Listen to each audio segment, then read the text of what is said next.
Welcome back to my next video. This is an amateur accuracy test for the 13.7 Rosco Purebred Stainless barrel.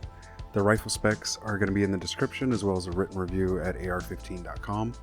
We used 14 ammos to test the barrel today, ranging from 55 grain to 77 grain in both 223 and 5.56 calibers. The rifle was zeroed with American Eagle 55 grain, which we used in the testing as well. We zeroed and tested with a Simmons 3x9 optic with a Magpul bipod and some sandbags. The 4 shooters today were Spider Boy in the upper left target, Gorilla in the lower left, Wingnut in the lower right,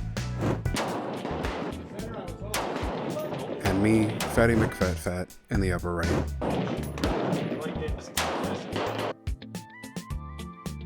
We did the testing out at Ben Avery in Phoenix with the target set up at 100 yards.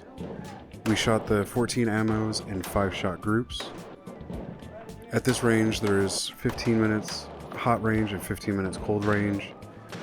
In the 15 minutes of firing, we took turns with our shots and averaged about 60 rounds total, which is 3 different sets of ammo.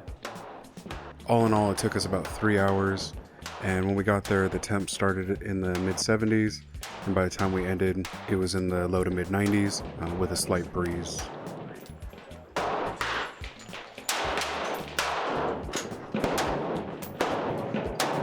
This rifle will be used in 2-gun and Cola Warrior matches, and was purchased as a semi-budget barrel with price ranging anywhere between $130 and $150.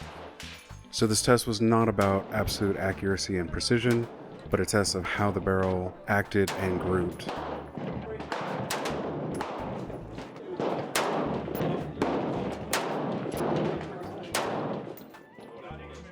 Spider Boy is the one running the test and wanted to do the testing because he couldn't find any info on this line of Rosco barrels, so he decided to go ahead and take care of that and get these tests done, and he allowed me to go ahead and film it.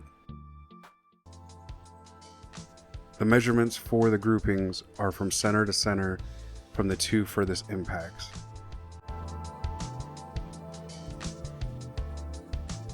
Some of the ammos had significant point of aim, point of impact shifts, which can be seen in the photos, and some of the bad groups and flyers were due to human error, most notably fatigue as the day went on. Surprisingly, a couple of the expensive match ammos weren't much better, if not worse, than the cheaper ammo. Unsure if that had something to do with the barrel, twist rate, or shooters.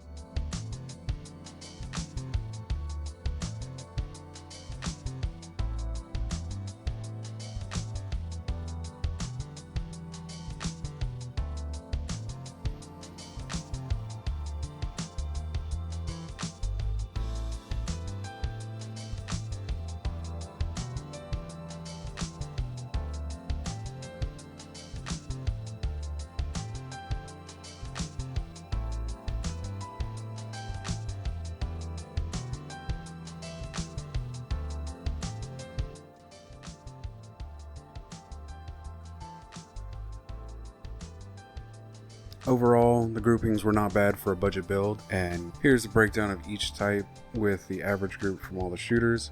You can pause to check them out further.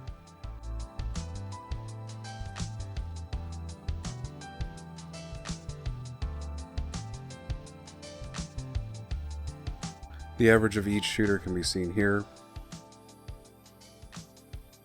which brings the average of all shots from all shooters to just over 2 inches. So if you have any questions, please post them, and thanks for watching.